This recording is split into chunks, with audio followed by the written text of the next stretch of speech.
Nouvelle session d'information sur la télévision Labari. Mesdames, Messieurs, bonsoir. Nous sommes mardi 21 novembre 2017. Débutons ce journal par cet acte de vandalisme tôt ce matin au siège du groupe de presse Bonferré. En effet, à 3 heures du matin, des individus se sont pris au véhicule de reportage de ce groupe de presse. On ignore encore leur identité. Une enquête a été ouverte. Le résumé du constat de cet acte de vandalisme avec nos reporters Sadou Doumi et Ismaël Moumouni. Des pare-brises fracassés, des tas de pierres, un vigile complètement amoché à la tête, cela témoigne de la cruauté des personnes non identifiées qui se sont pris au véhicule de nos confrères du groupe de presse Bonferré aux environs de 3 heures du matin. Le vigile de la télévision explique la situation. C'est aux environs de 3 heures du matin que des individus sans foi ni loi se sont attaqués au véhicule à travers des jets de pierre. J'ai poursuivi un d'entre eux qui aussitôt m'a lancé une pierre sur ma tête et me blessant du cou.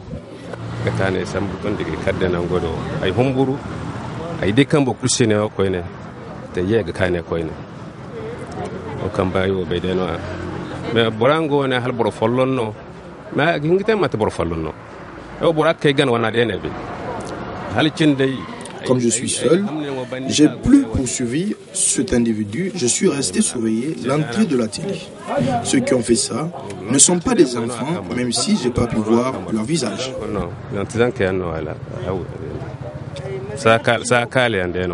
Nous ignorons pour le moment les raisons de cette attaque contre le groupe de presse Bonferré.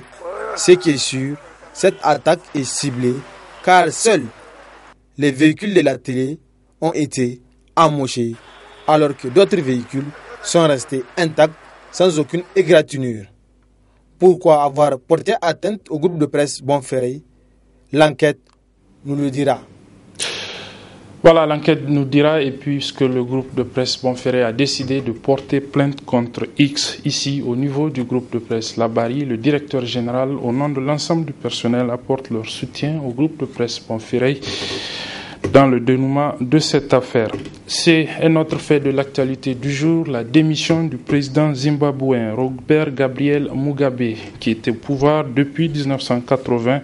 Cet après-midi, alors que le Parlement zimbabwéen était en train d'examiner une procédure de destitution introduite par sa formation politique, le plus vieux dirigeant au monde, le plus vieux dirigeant politique au monde a transmis au président du Parlement une lettre de démission dans laquelle il dit, entre autres, avoir démissionné en toute liberté pour permettre une transition en douceur. On suit le reportage.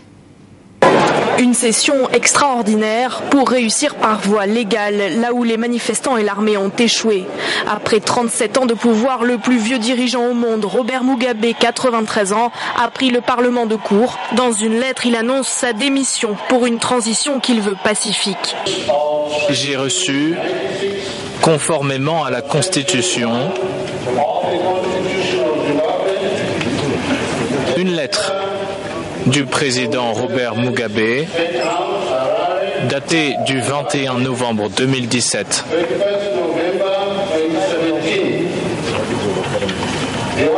Il s'agit d'une lettre de démission.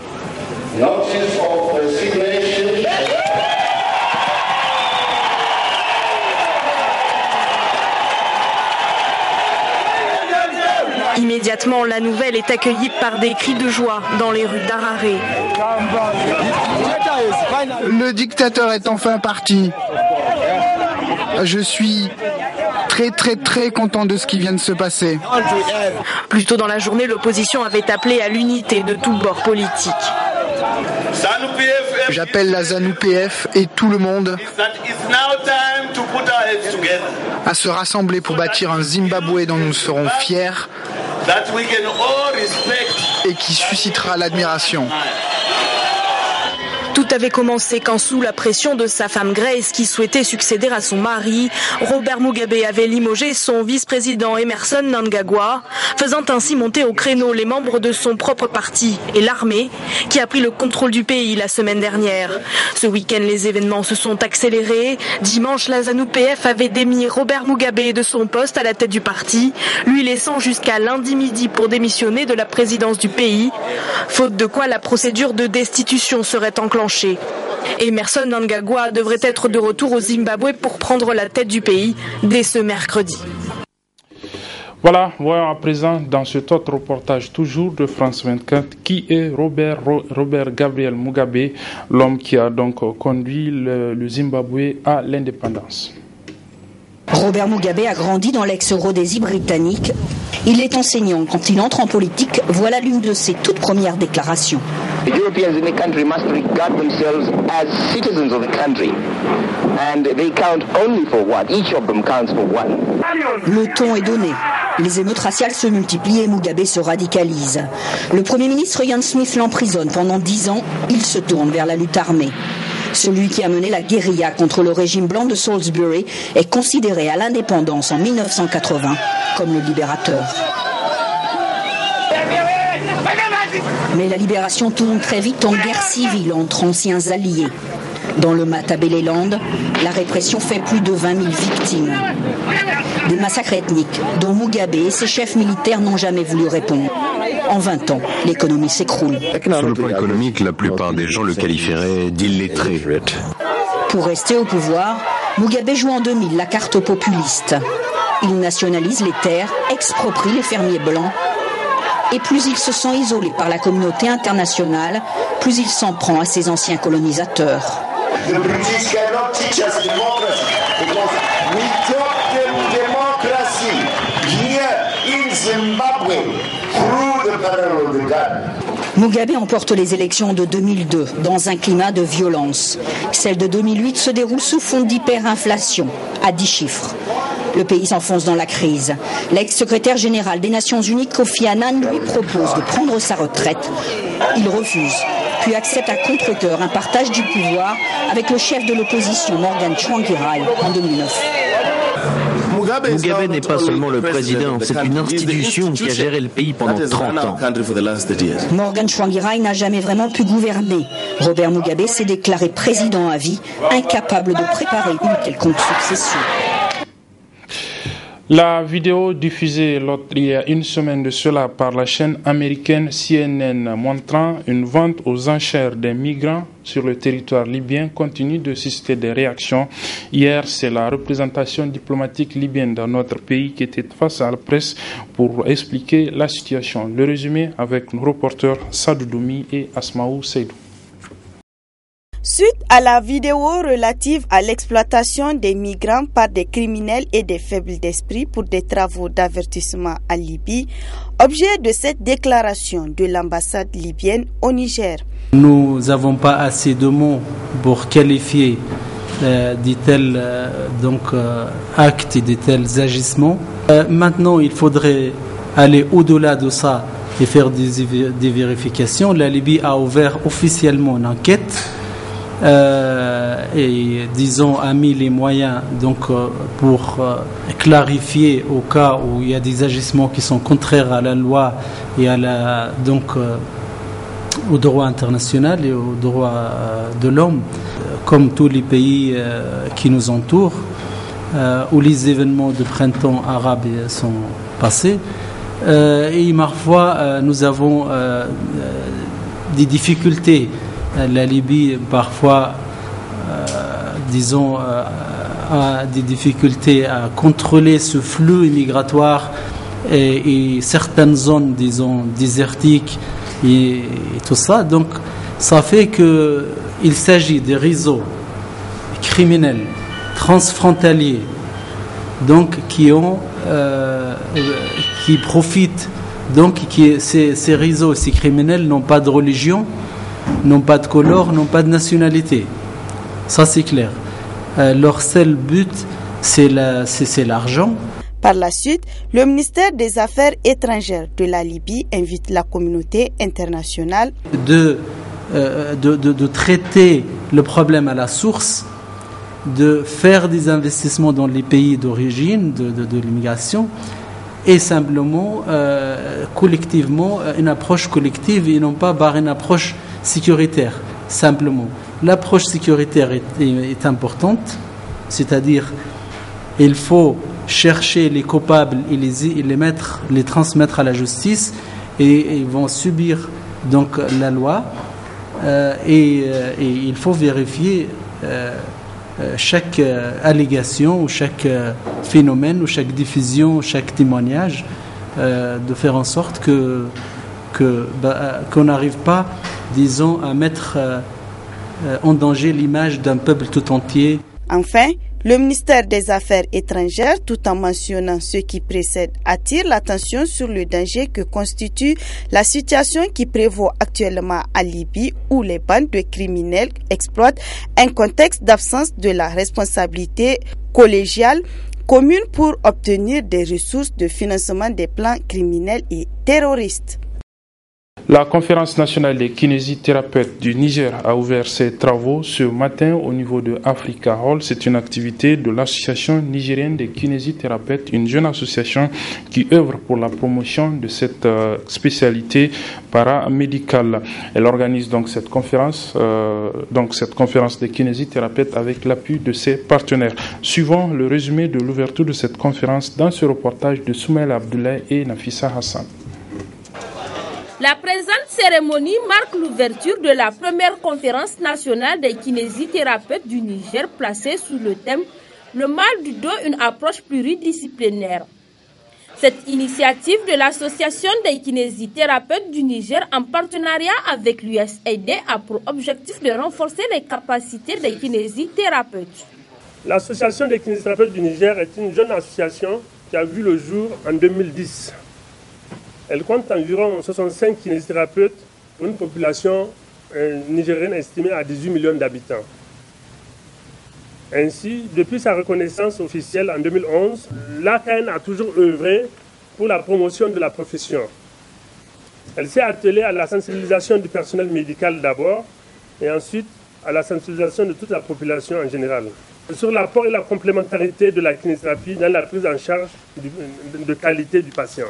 Après les conférences nationales de l'ASKIR au Sénégal, de l'AKIMA au Mali, c'est au tour de l'AKN au Niger de réunir les kinésithérapeutes membres de l'association pour la tenue effective de sa première conférence nationale, qui est une activité prévue dans le plan d'action élaboré par AKN dans le cadre du projet Souda.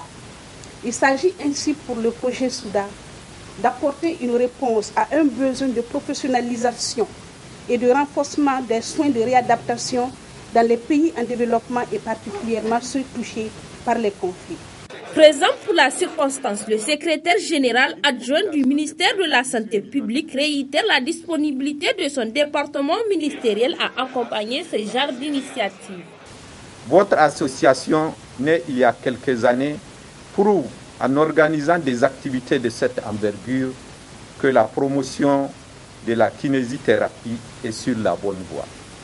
À cet effet, vous avez toutes les félicitations de notre département ministériel qui voit un des domaines de la santé renforcé. Nous saluons votre belle initiative consistant à motiver les cadres de terrain à mieux connaître la profession de kinésithérapie. Vous pouvez compter sur l'engagement total du ministère de la Santé publique pour vous appuyer dans votre élan de promotion. Cette première conférence, qui réunit également des représentants des associations des kinésithérapeutes de la sous-région, vise aussi à renforcer la visibilité et l'importance de cette fonction paramédicale.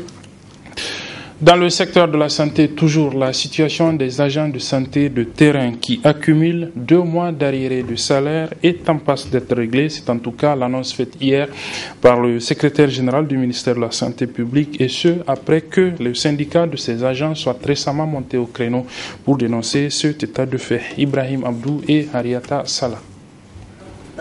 Dans une déclaration en date du 3 novembre dernier, le syndicat national des agents de santé de terrain SNAT a exigé le paiement de 2 mois d'arriérés de salaire.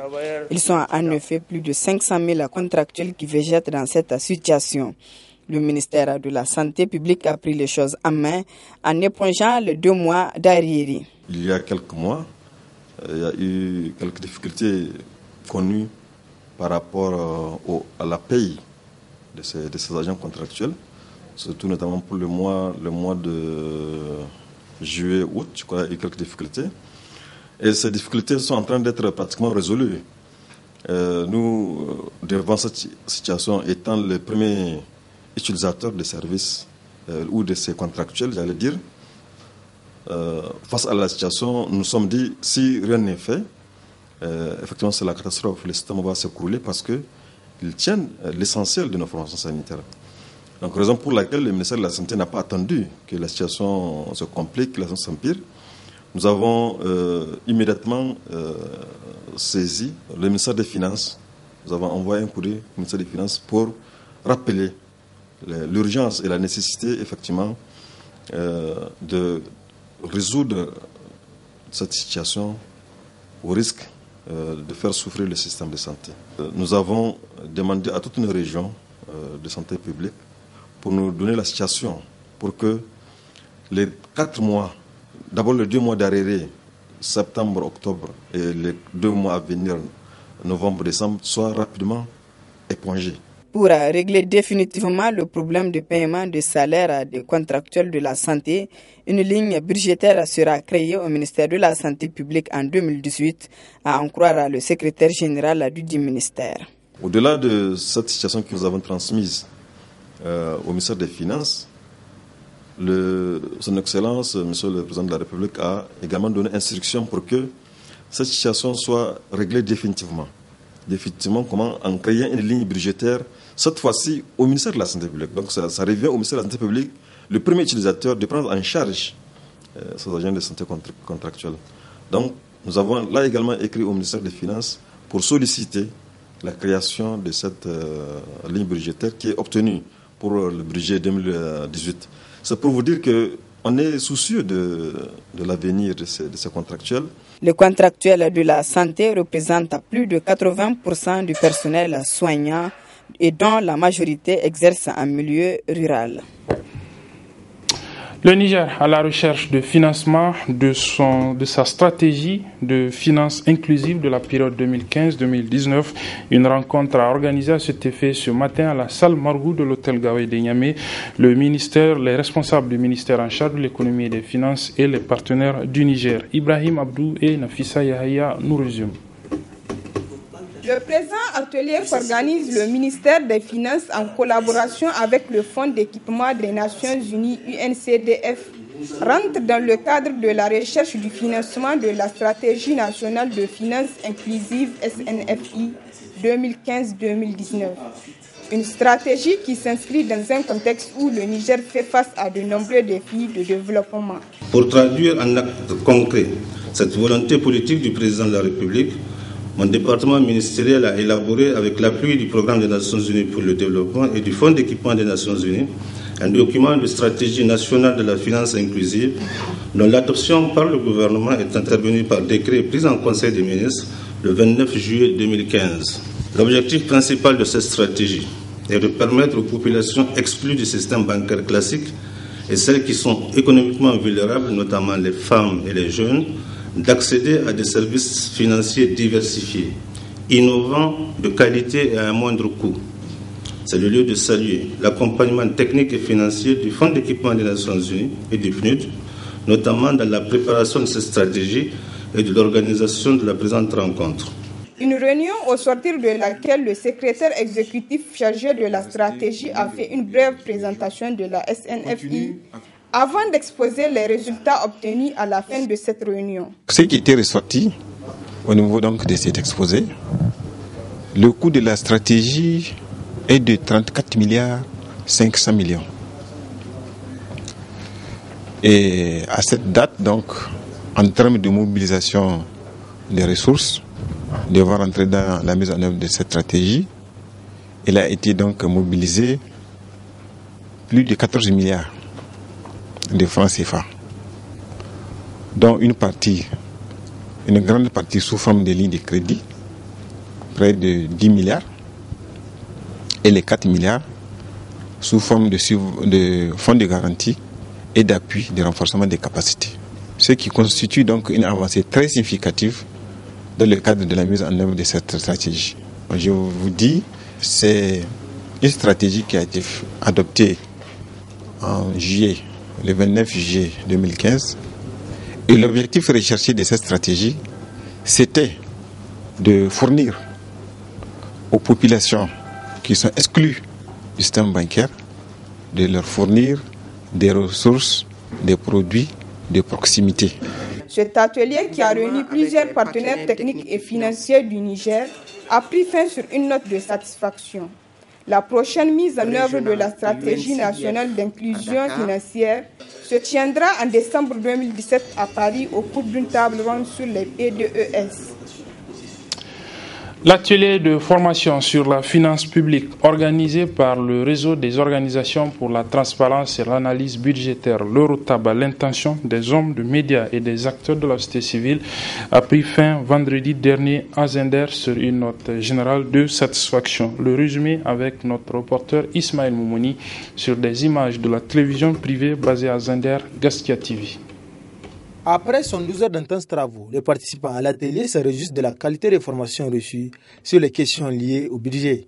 Cet atelier nous a permis effectivement en tant qu'OSC de comprendre la différence entre le budget classique et le budget programme et comment à notre position d'acteur de la société civile on peut contribuer. D'abord il faut comprendre la chose avant de pouvoir contribuer et comprendre comment ça s'élabore, comprendre les tenants et les aboutissants. On a fait la différence et je pense que même dans nos propres activités, normalement c'est de cette manière-là qu'on devrait continuer. Et on a entendu parler du genre, mais grâce à cette formation-là, on a pu aller jusqu'en profondeur pour comprendre que le genre, c'est pas seulement entre masculin et féminin, c'est aussi toucher les autres couches vulnérables dans la société. Compte tenu de cet atelier, vraiment les gens se sont inspirés de beaucoup de choses qu'ils ne connaissent pas dans les temps et que maintenant, grâce à l'atelier, la société civile et les journalistes, vraiment ils savent où aller, où toucher. Les participants ont tenu également à formuler des recommandations pertinentes. À l'endroit de l'État, 1. Prendre en compte la dimension genre dans toutes les politiques de développement. 2. Consulter les OSC et recueillir leurs avis dans l'élaboration du budget de l'État. À l'endroit des OSC, 1. Faire un plaidoyer en faveur des couches vulnérables dans le secteur des industries extractives. 2. Suivre l'exécution et la mise en œuvre du budget général de l'État conformément à sa mission du contrôle citoyen de l'action publique.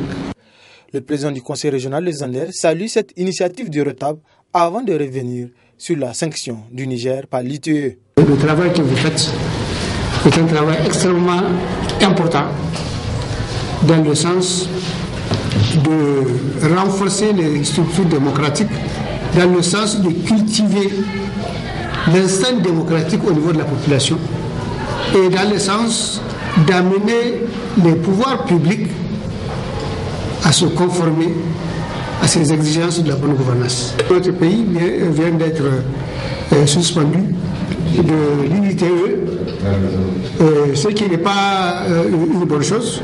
Donc j'espère que ce que vous allez faire aujourd'hui contribuera à sensibiliser la population du Niger, de sorte que bientôt nous retrouvions notre place au niveau de l'ITE. Le RETAB remercie les participants pour leur assiduité à cet atelier financé par Oxfam Niger qui entre dans le cadre de l'exécution du projet stratégique Partnership Finance for Development.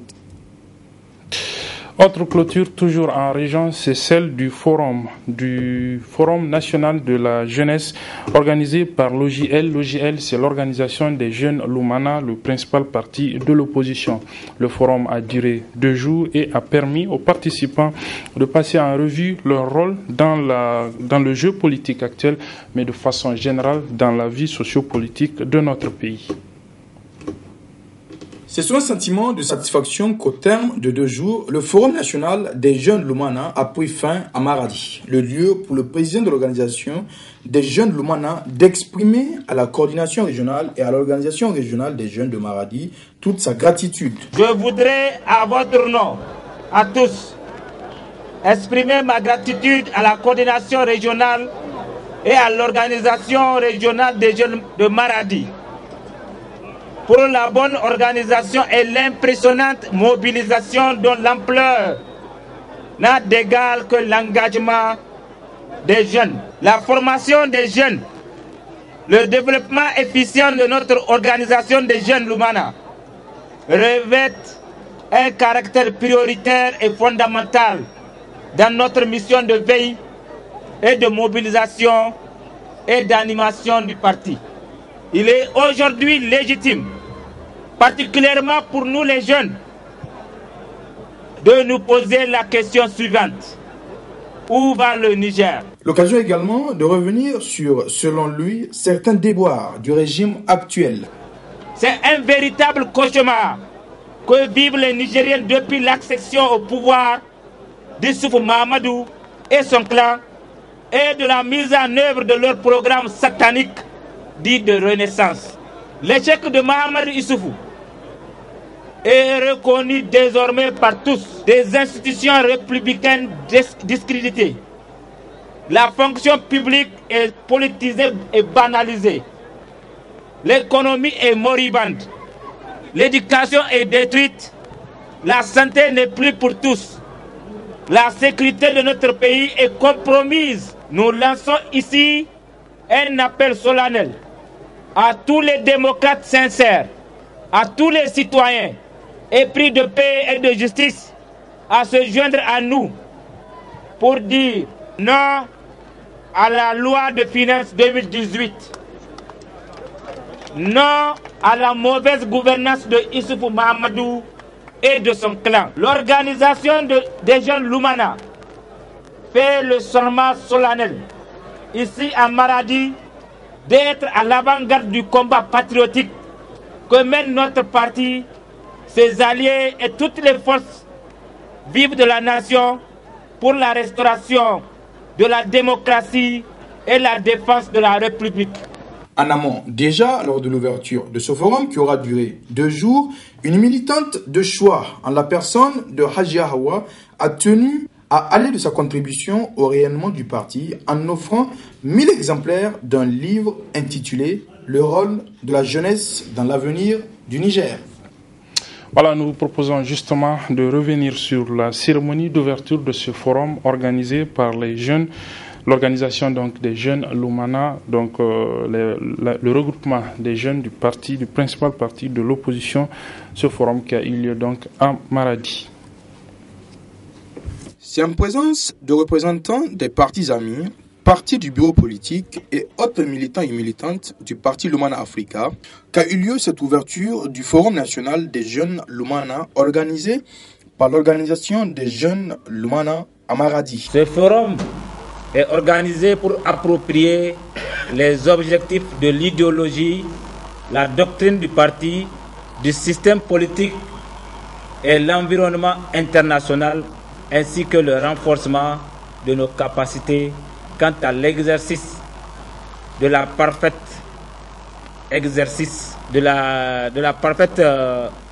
et parfaire du moins nos droits et devoirs. C'est pourquoi nous avons inscrit le programme des activités du forum, dont les activités seront animées par d'éminents responsables politiques du parti. Forum qui s'est tenu en présence aussi du président régional des jeunes Lumana de Niamey. Aujourd'hui au Niger, le plus grand parti qui regorge plus de jeunes, c'est Lumana.